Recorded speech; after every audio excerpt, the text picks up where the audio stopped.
I found these searching for another video that I'm doing.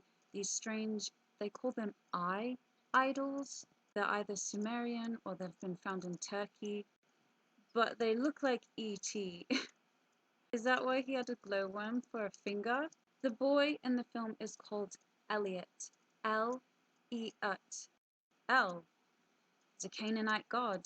He's also known as Elohim or Yahweh. His wife was Asherah. What is that symbol right there? It's Tet. Basket, snake, and surround. And the creature's name is E.T. T-E-T. Tet, E.T.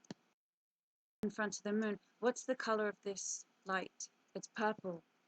Ultraviolet, electromagnetic radiation, having a wavelength between the violet end of the visible spectrum and X-rays. The X-men, remember? And X in Greek is chi, life force energy, or ki, frequency, vibration.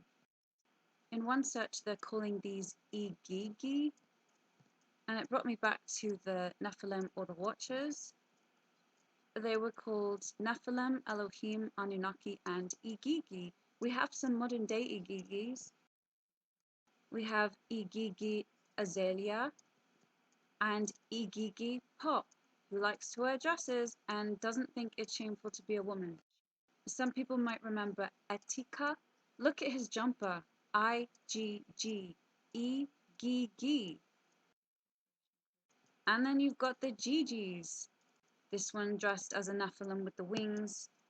And then there's Gigi Gorgeous. Gigi is E-G-G. But really I think they have to do with plasma. The plasma discharge seen in the skies as an owl, owl eyes, or the squatter man. And I think that's why they have these strange looking glasses, so that they are portraying this. And they used to call them the Shining Ones. Tara was considered the mountain of God, as well as the Ili's gateway or Ishtar gate to the etheric otherworld. The passage tombs or mounds are called She upon on the She people or Shining Ones, the Shining Ones, who adored Anna, the great mother of all living. And I have spoken about the plasma before. You see this symbol in pretty much every culture. It's a figure holding two things, which I think is the squatter man or the plasma. These are Ein Gazel statues in Jordan. It looks so freaky. I don't know if you've seen this series, The Rugrats. I think it was in the noughties. It's about children that have an unlikely adult vocabulary for their age. There's these two twins called Phil and Lil. And look at that. The two on the right there. They look like twins. They've got two heads on one. That's exactly what they look like. And this is apparently a Sumerian Venus. I saw that Paul had this in his video as well. And I was like, oh, synchronicity. Because I've got them for another video that I'm doing. But again, I think that these beings are plasma or radiation. They have those weird bug eye things. And there's another one, freaky looking face, strange looking fingers, and I think the grass on the top of its head is probably light or radiation, and that's why they have light around them, because they're radiant from the radiation. And this one said it was a bird-headed Ishtar. I think it's Syro-Hittite. I believe there is strong evidence to suggest that the Watchers and their offspring, the Nephilim, were indeed the shamanic elite that founded the early Neolithic cult centers of Upper Mesopotamia. They are repeatedly referred to in pseudepigraphical literature as birdmen. The birdman of Alcatraz. Oh, we've got an updated birdman, looks more accurate. 10 reasons Black Swan and Birdman are actually the same movie. I can give you one reason. Nephilim. Okay, what is that freaky statue with the wings? Bird, Kalu, griffin, demon. These things that you see all throughout Sumeria, they call them griffins or demons. This is a wise man or a sage. Babylonian tradition says that there were 7 Apkallu who lived at the beginning of time before the floods. They were sent by the god Ea to teach wisdom to humans. They are shown as humans with wings. Some have the head of a bird, while others don't have wings. and are dressed in the skin of a fish. They are calling them Anunnaki or Vulturites or reptilians. And that goes back to the Egyptian Horus, who has a bird head or a falcon. And also Odin, the Nordic god of war, has wings on his head. In South America, they had Quetzalcoatl, the feathered serpent. The Mexican painter Frida, with birds around her, no reason I'm sure. Mayan priest and warrior with feathers on their head, looking like a bird. And you know, they also have this in Native American cultures. I'm not sure. It's like eagles. They really like the eagles.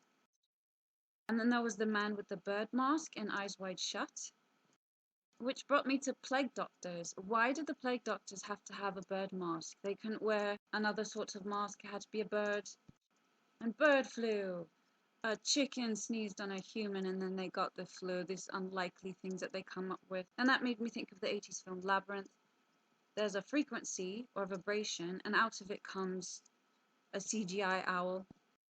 Look at the snakes that are near her head. That's a clue. So he turns into an owl creature, which I think looks like these sky gods. The sky god has a pyramid, and Jared has these little crystal balls.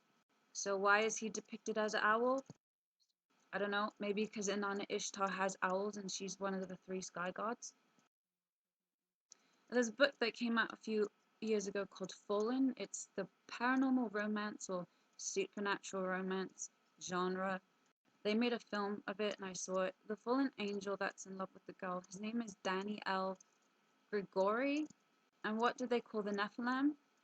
Grigoroi. I don't think that's a coincidence. The books are about fallen angels intermixing with the children of Earth. Why is this book series so famous? The author has to be one of them because I wouldn't think about that. Humans falling in love with fallen angels. What is that? And you've got the Hindu gods that had these fantastical weapons. And I don't know where they got this technology. You have to ask yourself, where did they get this technology? It says here that the Trimurti is Brahma, Vishnu, and Shiva, but it's a reincarnation of Anu, Anki, and Enlil. Why is it that you have these similarities of the same entity throughout different cultures? And they tell you, so what started in the Mesopotamia and Phoenicia and it went up to Asia. So it's like these beings were there and then they just changed their name as they went to different places. I mean, it's here. The symbolism is here. They've told you all throughout time. What did they call them? The Watchers, the Elohim, the Shining Ones. The Shining? That was a weird film. You know, they always show them with wings or they've got bird wings. And not afraid to show you who they are or what they are. And why do these entities have wings all throughout the artwork? Heart necklace with the wings, and she was all about the angels. I never had a good feeling about her.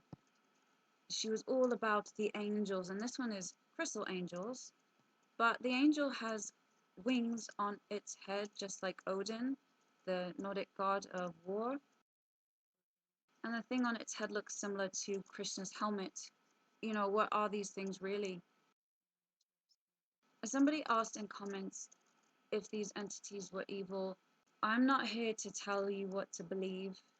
I'm only showing you things that I see, and it's not my right to tell you what to believe because that is violating your free will.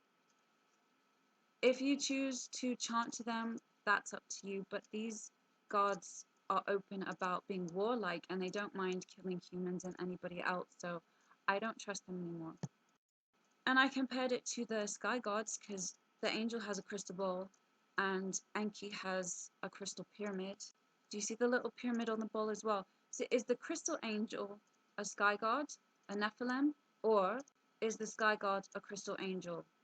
They do talk about giants in the Bible all through history. This is Gilgamesh. How tall is Gilgamesh that he's holding a lion like it's a house cat?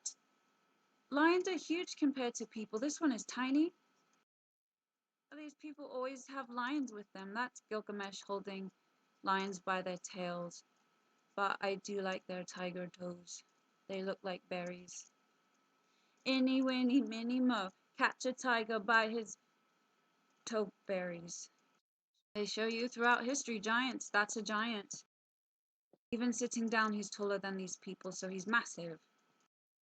And they've always got these strange chimera, bad science experiment creatures with them. These skeletal figures represent just a few giant human remains unearthed and documented in historical records, along with the historical accounts of Goliath.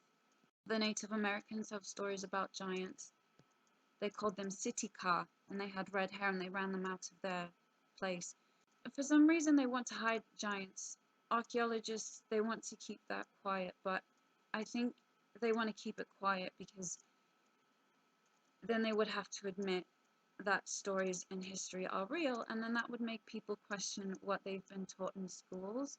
But these creatures have been here for a long time, and I think they still might be here.